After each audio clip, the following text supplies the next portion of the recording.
So there. So here we are with Don DeBar, our friend in New York, veteran report on both domestic and international affairs.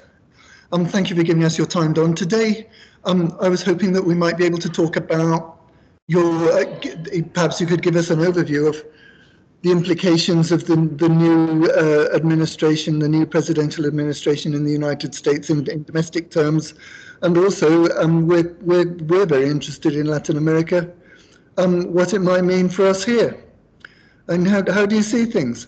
Well, first of all, hey Stephen, it's good to see you. It's been a while, I know, and I've missed our regular conversations. I hope we can get back there. Right. I mean, I've been in Washington D.C. for the last week now, and I'm leaving tomorrow to go back to New York. We spend a lot of time with people. I only tried to go to one official event here, and that was the actual inauguration where they were sending the public to basically a basketball arena, the Capital One Arena. That holds about 20,000, 25,000 people. There were 200,000 tickets that had been given out for the original venue, which was the mall, the National Mall outside of the, outdoors. And the weather here has been brutal. I don't think it's gone over 25 degrees Fahrenheit since I got here. And it's been in the single digits frequently, including during the daytime. Some 200,000 people tried to get to the 20,000 seats on Monday to witness this. And at that point, that being the only thing I tried to get to, we didn't get in. It didn't bother me much because we were going to be looking at a televised version of it on a big screen in the same way everyone else was looking at a televised version of it. But it did give me an opportunity to be in the middle of maybe a few tens of thousands of other people who were all there for this event and to get a view of what's going on with them. We also went out into a couple of bars and other places where people congregated in the evening over the weekend before the inauguration to get a sense of that. See, in the United States, the portrayal of what's happened here is that there is, in essence, a rising fascist, white nationalist phalanx that has achieved putting a person in the White House now twice, and this time all of the promises of this, racist rage being unleashed upon people of color and others and workers in the United States and everyone else around the world is going to come true, despite the fact that it turned out to be a lot of hot air last time. The contradiction to that was right before us everywhere we went. We saw people's reactions to the promises of an end to the war in Ukraine that were made again over the weekend and emphasized in the speech on Monday, and also to the announcement of what then looked like a ceasefire of some sorts, which people confused with a peace agreement, but peace in Gaza. This was something that was very popular with these so-called white nationalists. And so, after getting a little flavor of what people here were looking at, we had an opportunity to actually do a deep dive into some of the policy that's apparently being implemented, as well as the conversations around the personnel that are being used to staff the new administration. I think of particular relevance to Latin America, apparently, maybe would distinguish from what ends up happening, is the appointment of Marco Rubio as the Secretary of State and the dispatching him almost immediately to the region there. Rubio is, by all accounts, to use the crude term of Gusano, is a hardcore right-wing Cuban nationalist that is from the Miami area, from Florida. He has always taken a very hard line towards Cuba, Venezuela, Nicaragua, and anywhere else where anything resembling an assertion of national interest against the United States, and God forbid, use of the word socialism or anything like it. You know, you'll recall last time Trump appointed John Bolton, who's an even crazier, fanatic on those scores, as a special advisor. I forget what the hell his title was, but and everyone was afraid that there was going to end up being a Southcom invasion of the region. Instead, we got the clown show around Juan Guaido, an attempted assassination of Nicolas Maduro by kite, by a drone attack from Radio Shack. I don't know. In essence, Trump gave Bolton and those policies an opportunity to be exposed as ridiculous. I don't know if that was his intent, but that is pretty much what happened. So that may well be what the story is with Rubio here, but Rubio is a face of a very hard and Monroe Doctrine-oriented view towards Latin America. That is in contrast with Trump's, overarching announcement of principle of, in essence, an acceptance of the reality of multipolarity, with an emphasis on the fact that America goes into this, as he calls it, the U.S. goes into this new multipolar world as a first among equals.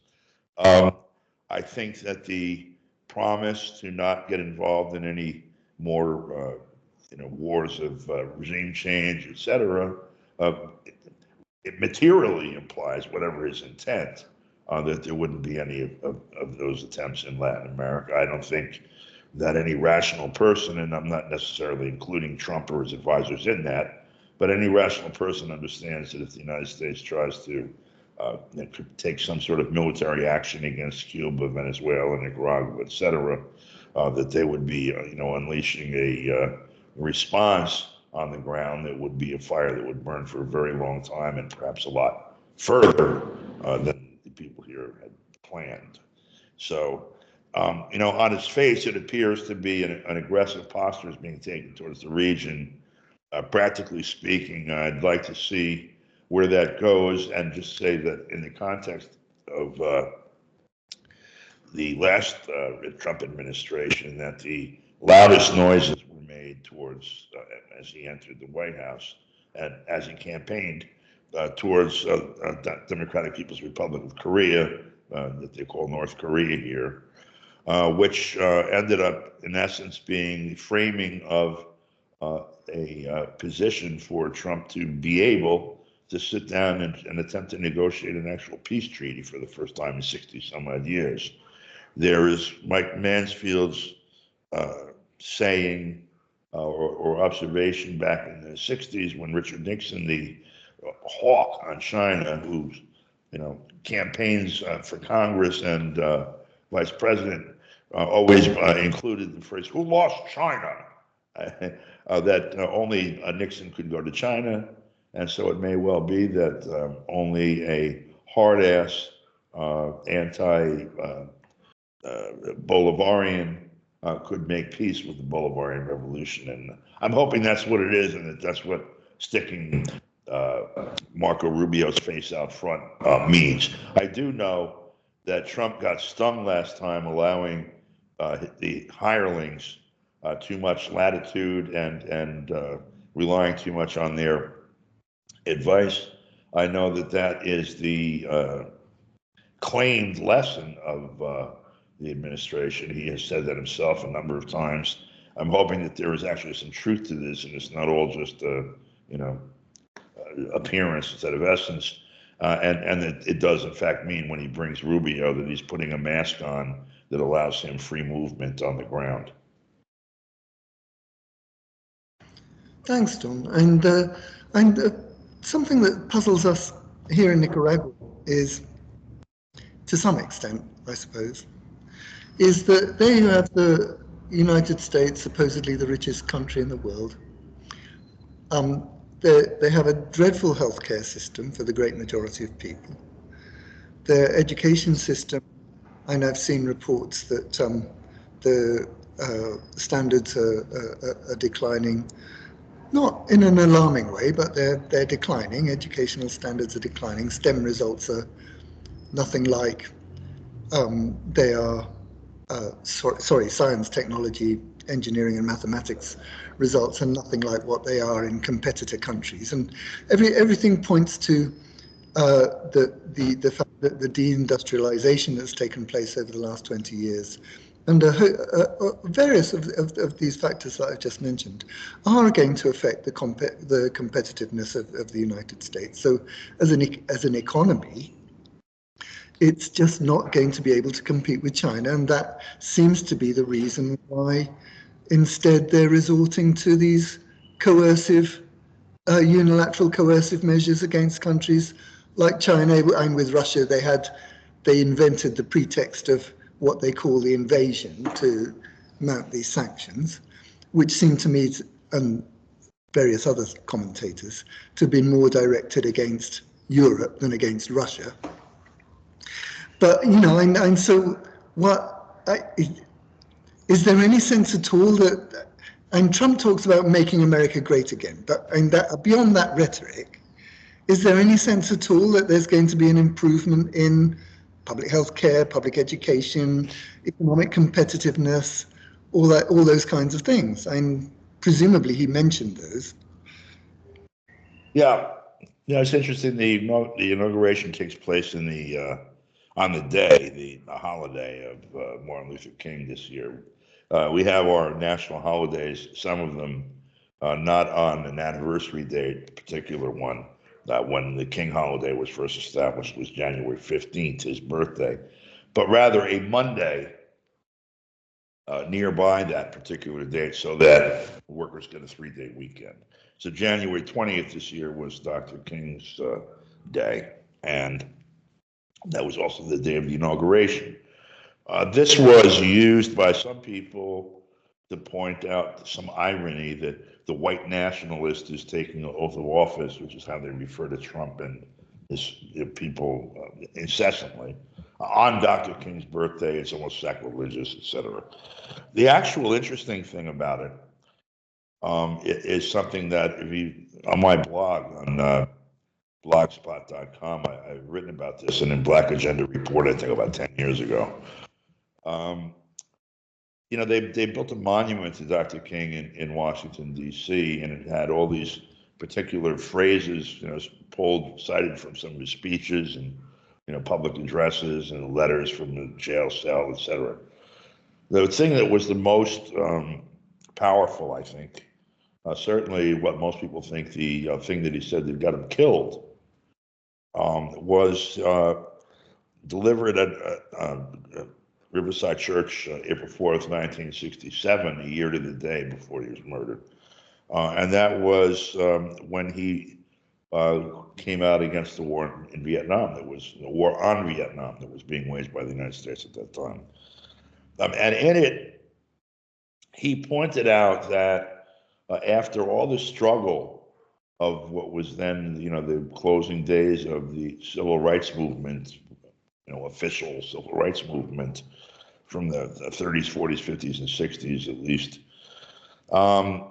where the struggle for economic parity, where people could at least be guaranteed they wouldn't be locked out of the economy because of the color of their skin, and for integration in schools and other public institutions, that the economic deprivation that Black folks had suffered was going to be remedied by programs that were assembled during the Kennedy administration and then actually signed into being and budgeted for during Lyndon Johnson's administration after Kennedy was murdered, called the Great Society, is what Lyndon Johnson called it. The Great Society was supposed to build housing and schools and all kinds of infrastructure that was lacking in the segregated communities of Black folks in the North and South, and to basically add on to the American economy, the chunk of wealth that was missing in the hands of 20% or so of its population, being black folks at the time. As it turned out, after the first year's funding, that money dried up and it was being shipped over to Vietnam to make war and into the Pentagon budget. King's observation at the time was that he realized that all of the work that everyone had done and all of the aspirations of all the people, for finally for some sort of equity in the country were, to be lost in the battlefields of Vietnam at the hands of what he called the largest purveyor of violence in the world today, my own government. That speech, that citation, is nowhere to be seen in the King Memorial. And when I was listening to Trump's speech, on the one hand, the bravado and, we're going to tell everybody to be good or else, and we're going to have the biggest military in the history of the universe. All of that is what that is. We've heard that before. But the material things about withdrawing, basically, imperial retreat, I guess is the term of art. Tony Montero uses it, and you've used it. And I understand, the concept of it, that in essence, when you reach out too far, you can't manage what you're holding on to. And perhaps the ruling elite at this point in time said that, reality confront them so strongly that they're willing to entertain and experiment with it in the form of a Trump administration. Or perhaps the fact of it is so strong that it's asserting itself into the political reality and the reality of all of this. I don't know which it is, but I think that there's a connection between the massive expenses that we're pumping into a war with Russia. Now, this costs a lot of money to blow up a couple of million people over a period of a year and a half or whatever. The little brush fires that have been, burning across Africa and Latin America and Asia still for decades. They get resolved here and they flare up there. The actual fires now from failed infrastructure inside the United States, trains dumping toxic waste because the rails fail, cities catching on fire because they forgot the budget for water for the fires and services. All of that, I think, has been acknowledged in one way or another by the incoming administration. And I think they see the relationship between forever wars, which they promised to end, and deprivation at home. And so I hope when they talk about a new prosperity or whatever other Madison Avenue term they use to talk about healing the economy or repairing the economy here, that they see the direct connection between those two things, and perhaps a remedy to the whole will present itself in their hands. Yeah, one of the things that has come through very strongly, certainly in overseas media, Don, is the sheer ignorance of Donald Trump. And he talks about Spain being a member of BRICS. He talks about, Russia helping to win the Second World War. He talks about Russia suffering severe casualties, far more than the Ukrainians in the current special military operation. A whole series of remarks that display really sheer ignorance, or perhaps extremely poor briefing by the people around him.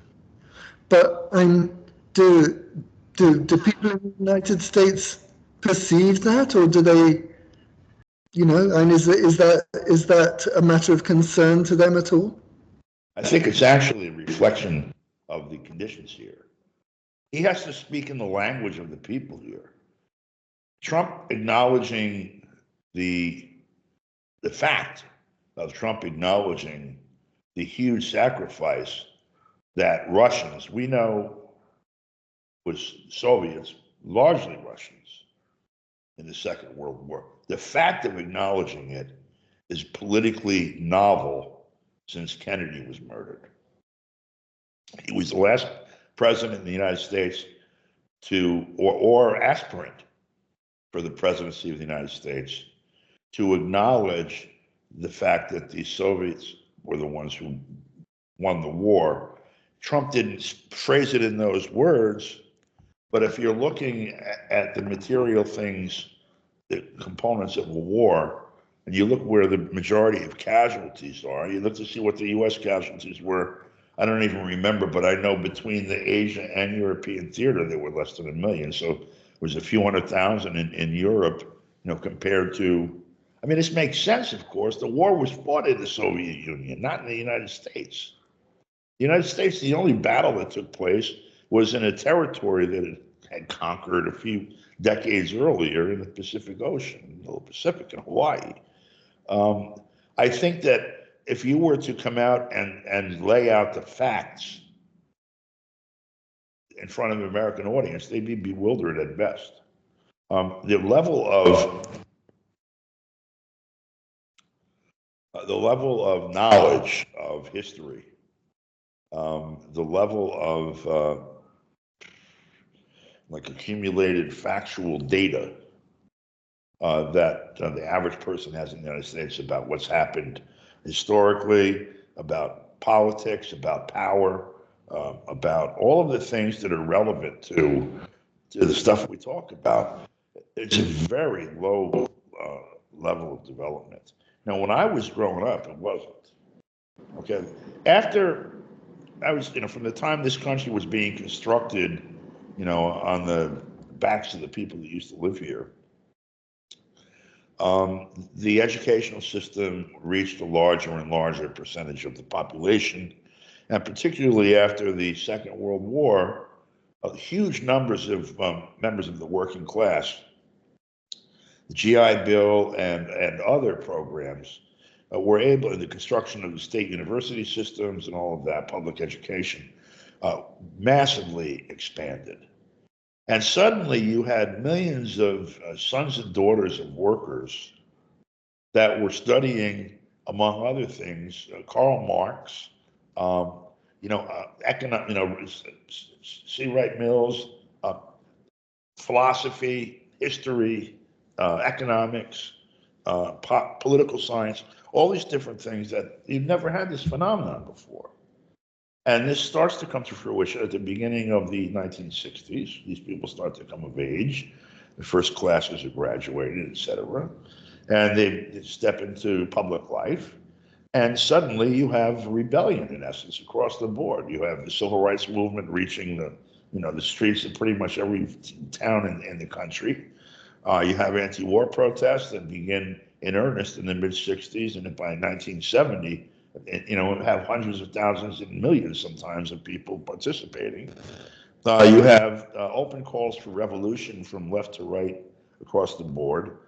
And this scared the hell out of people here. I'm sure of it. We heard it then. Why are we paying to send these kids, these dirty kids who can't even cut their hair, et cetera, to learn how to make revolution? And what happened was there was a conquest of the university system, public and private, by the military and intelligence agencies. The funding that was used to provide liberal arts education, the social sciences education, et cetera, started to be used for R&D for different things that were either directly related to the military or indirectly, and it became more difficult for people to be admitted and to also to support themselves full time. One of the things I noticed was that where my older cousins, 4 or 5 years older than me, were able to go, their parents made actually less money than mine, some of them. They were able to go to university, state university, and live in a dormitory and all of that. If I was going to do that, I had to stay home and work and go part-time. This trend continues even to today. And so, the population that might have been reading Tolstoy and, whatever, in 1968 before they went to vote, now you're lucky if they're reading the New York Post. So he's talking to that group in the language they understand.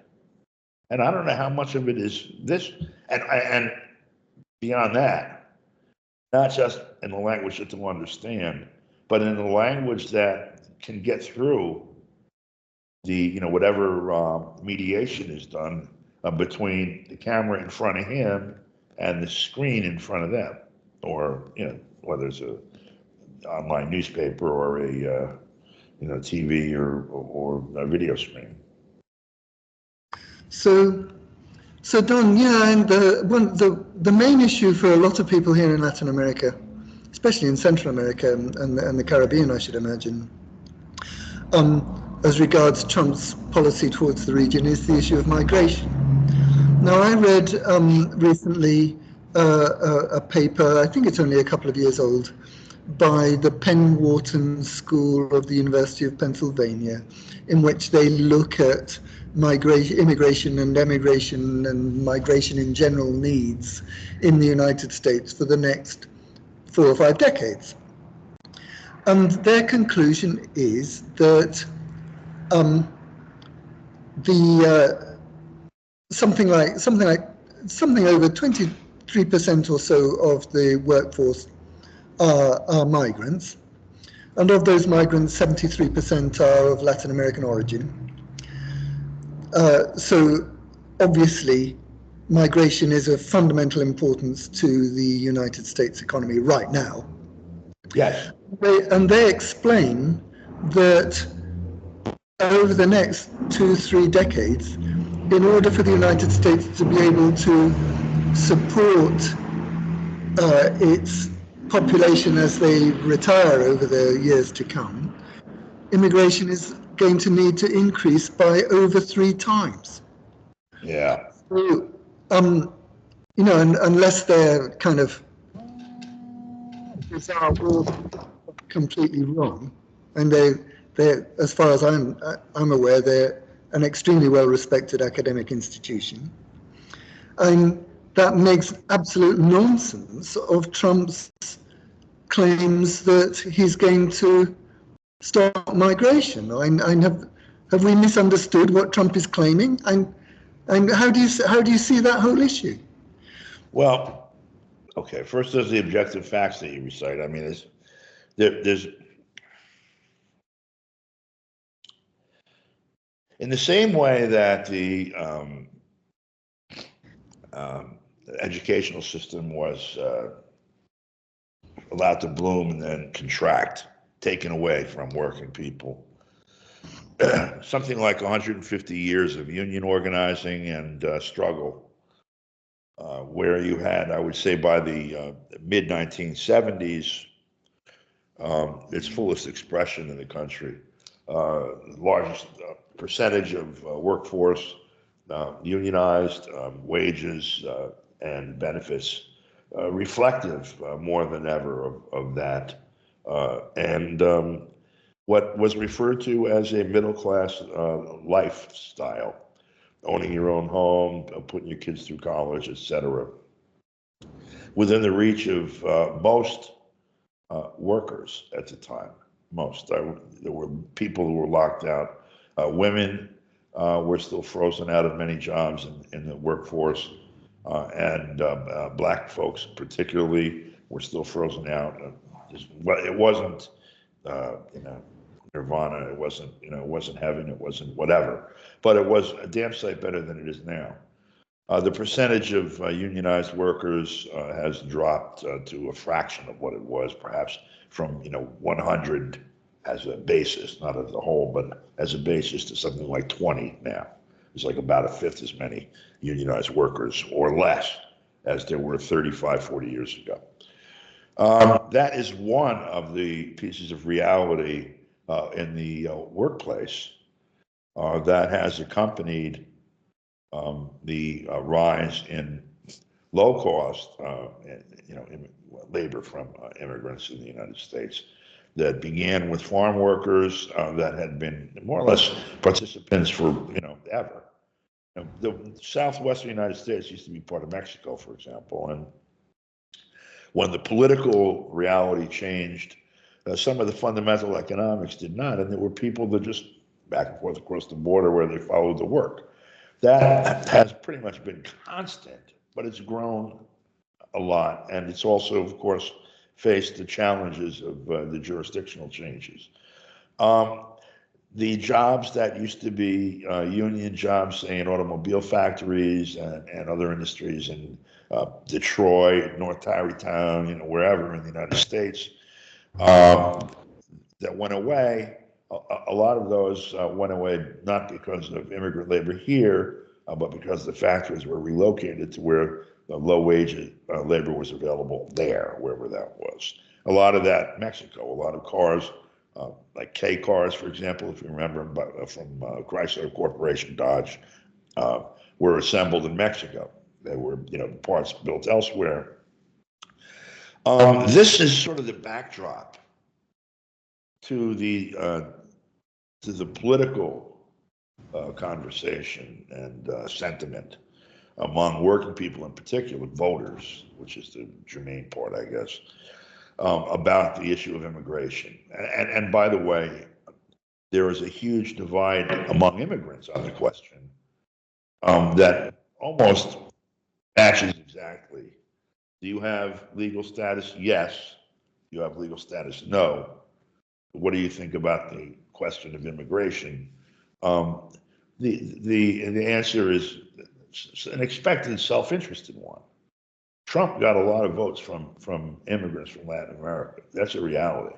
He went after them, but they were there for the taking. The people now that have legal status want expanded economic opportunities here, and they don't want competition from people who don't have legal status. And the problem isn't the people themselves, by the way. The problem is if I don't have legal status in a labor market, I get screwed on a regular basis. I have to be willing to work for less because I can't demand anything. The person on the other end is completely in control of my fate. If people where I live in Ossining in Westchester County, for example, on the regular, people get hired to do the carpentry, masonry work, whatever. And at the end of the day, they get stiffed and they have no recourse because if they go to court or they go to the police or they go wherever, they risk being deported and, criminalized and all of that. This whole discussion of these things has been taking place in front of people that are seeing this on the ground. It's pretty clear that the U.S. generates refugees, first of all, right, with its foreign policy. I mean, you know that better than I do, being where you are. The people that are coming here aren't coming here because, oh, maybe I can get a promotion in my job. A lot of people are coming here out of desperation because their situation in their own country has become intolerable because of U.S. foreign policy. For example, you've got people that are leaving Nicaragua over the years. They're not leaving because some leave because they're compradors, and now you have, a government with integrity and interested in the national interest, and so they're leaving just because the game's up. There are a lot of people leaving because look, I'm tired of dealing with the hardship, imposed by the United States sanctions. If I go there, I can buy toilet paper or whatever the thing is that's an inconvenience for them at the moment as a consequence of U.S. policy. That's the soft stuff. The places like Colombia, where for decades, if you say the wrong thing, you get murdered, or just if you walk down the wrong street or whatever, or like we saw in El Salvador over the years and Guatemala, other places, those people come here because they're escaping the consequences of U.S. foreign policy. And so, when I'm speaking with people here that aren't, say, as savvy, as others, the way I put it is, their stuff is here. But we've gone into their country, pointed a gun at them, go into the mine, bring that stuff out, put it on the boat, and shut up. And then we leave with it. Well, that's the only thing they had. They're coming here because we have their stuff. And I think that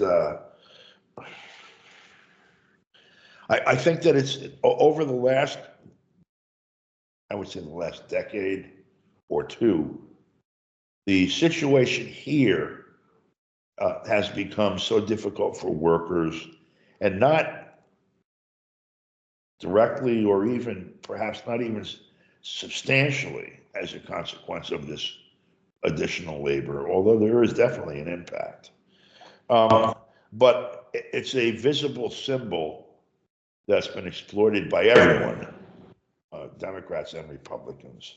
And I think that if it's not settled this time, it's going to either lose its energy, or some really ugly things are going to happen, and it will lose its energy anyway. I mean, the problem of working people in the United States is not going to be solved simply by stopping or slowing the number of immigrant workers coming into the country. It may not be impacted at all, as a matter of fact. The situation requires a complete restructuring of the economy, the political economy, too, like the entire arrangements of power, who makes decisions and who allocates resources and such. But when someone is trying to get a job, knocking on doors, cutting lawns, and they want to make enough money that they can pay a $1,500 or $2,000 a month rent for a studio apartment, and somebody else is coming along, underbidding them, who's going to live in that studio with 2 or 3 other people, whether it's legal or not, there's an effect in the economy that people have like a visceral sense of, and we have to like kind of find a way of dealing with that, and with the problem of all of the working people I'm talking about now. I don't know whether Trump is going to solve it, but if he weren't elected, it still wouldn't be so. It was exacerbated while Biden was president.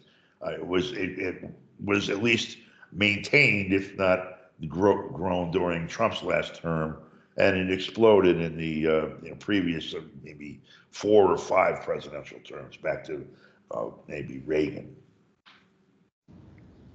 Yeah, the Wharton Penn School study explained that the fundamental reproductive reality for the United States is that women need to have 2.1 children on average over, in order to maintain a replacement level for workers that die. And currently the fertility rate, the total fertility rate, is around 1.7, and that's how it looks as though it's going to stay for the next 10, 20 years. So that's a fundamental problem that nobody seems to want to talk about in the United States. First, I've been watching now close up since I outgrew that cohort. The young people coming into the marketplace, coming out of high school, college, into the workplace, with larger and larger debt and or other economic issues being larger for them, less wealth to start a life, whatever, and shrinking prospects for employment, to where by the 90s you're looking at a whole cohort of say 25-year-old kids who should be starting their first job at 20 years ago would have been starting their first job with a bachelor's degree at a place like IBM or Union Carbide or somewhere, and have a path through their life like visible to them. I can afford to take out a mortgage and buy a house and get married and have kids and all of that. And this would be both boys and girls started to be in the 70s and 80s, but women looking to have children, either as a full labor force partner or in a more traditional fashion, could see that they would have a reliable income to do that, and also the men, the fathers. They could see a life possible to provide for children and think about having children. That That was not the case by 1995, certainly, maybe by 1985, 1990, for millions of people in this country. And you sit here racking my brain trying to figure out why, instead of these people sitting around trying to put together, create all new businesses like some people did, or whatever, to remedy the problem, or political organizing, or whatever. A lot of them ended up, on opioids and whatever, cocaine and things. And some of them are dead. A lot of them, destroyed one way or another. And the children of that generation, in essence, they're alienated even from their own nature, from their own bodies. It's almost a sick irony in terms of imagery, in terms of metaphor, that now you have kids who would be walking out into the world, say a young man, 25, about to walk into the world on some kind of an adventure or other, in the richest country in the world, with the most opportunity, quote unquote, at the time, and all of that now wants to be, is in complete despair. And they even, not only do they not want to have children, they want to castrate themselves. And they have a whole ideology that acclimates them to this, that is prevailing in the society. I mean, it's just popped up simultaneously with these other conditions. I don't know if they're related or not, but I'm seeing them all at the same time. My point is that the people here, in many ways, have been watching their lives get worse, and the things that they have get taken away for a period of a good 40 to 50 years. And there's been huge despair that you could measure even in the 90s that has not been addressed, really. Trump, in his first campaign, I saw in Cleveland during the RNC, a guy, taxi cab driver, I told you about him before, he had 3 PhDs, driving us around. I wanted him to show me where the protests were going to be. All the people that we know, they were going to shut down the RNC in 2016. He said, what protests? He said, there's not a soul in this city that's going to protest Donald Trump. Why not? So he showed me all the abandoned factories where these people 20 years ago were working, and where they were making their mortgage payments, and where they were putting their kids through college. And now these people are home, they're drunk, or they're on drugs, or they're committed suicide, which is also a big problem here. And they have no hope. And the only person in that whole campaign, whether it was true or not, even delusional or not, who promised to get them their jobs back, was Trump. And that's the level of despair that these people feel. Whether there was any chance of that happening, whether he's going to make America great or not, they're in a complete state of despair. And it's, if despair is ever appropriate, because it never really solves any problem, but it's appropriate to their situation, certainly. And the objective condition here is one that is exacerbated by the addition of low-wage laborers, because there's already a ruined labor market. It's not the fault of the people coming here. They're coming here escaping the consequences of the other arm of the beast that is in control of this country. The destruction we're doing in their country is bringing them here. The people that were here, as they've enjoyed the fruits of that, watched our wages drop, moved their jobs around the planet like it was a giant chessboard. And they're doing fine still, by the way. You just look at the stock market. The rest of us aren't doing so well. Yeah, and if we got time, Don, if you have time, I've just got one last question. Yeah. One thing that people are hoping will change for the better in the United States. Let's hope the economic situation does change for the great majority of working people in the United States. But from the point of view of enabling people in the United States to get access to education and getting the truth out about the meaning of US policy decisions, both domestically and overseas? And do you think the level of censorship and repression that was seen to be intensifying relentlessly under the Biden administration, do you think that's going to relent a little, or will it continue? You know, the problem with answering that question is the problem of defining censorship today. Censorship before used to be, preventing, and by the generic definition, that you basically prevent the undesired material from being published in a meaningful way, in a way that people will be able to actually see it, be exposed to it, and consider the value of it as an argument in the public discussion. I guess that's a good definition of censorship, right? So I think that that's always going to be a problem until the ownership and management of the complete mediascape is public, transparent, and its operation and skill set within reach of every person participating, which I don't know how we get there. It's a whole other problem. So you shut down conversations about topic A, B, or C on Facebook and Twitter and Google and whatever else. And so this is now censorship, and it is too. And then you allow it again. You allow the discussion. See, the thing is that you have, let's say, an infinite set. Let's say you have a set of content that's this big. Okay, this is all the content that's there.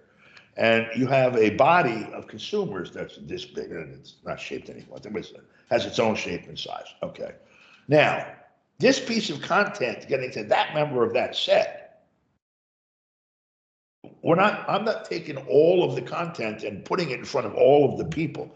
When I wake up in the morning, I don't see everything that's been published. What I do see, I feel like I'm exercising some choice over. But in fact, the things I'm choosing from are being fed to me by somebody else. There are, but they call them the calculations that they use. There are all kinds of formulas that are used to disperse the information, and they're measured against these huge sets of data about us. He likes to read about communism. He likes to read about economics. He likes to read about people wearing blue hats. He likes to read about hot cars, etc. All this stuff gets pushed into various places where when I walk down the street, almost everything I see is related in one way or another to those things. Out of the things about communism, let's say there are two pieces that the people who manage the whole thing, or the computer that manages the whole thing, think if this guy knew this stuff, he might actually be able to make trouble. That's not going to be shown. So I'm going to get infinite choices of almost everything, pre-selected. The whole of everything I'm looking at is about this big out of a set of this. So is that censorship? But that is certainly the model that we're looking at best in terms of managing communications between human beings. And so it's a difficult thing to say.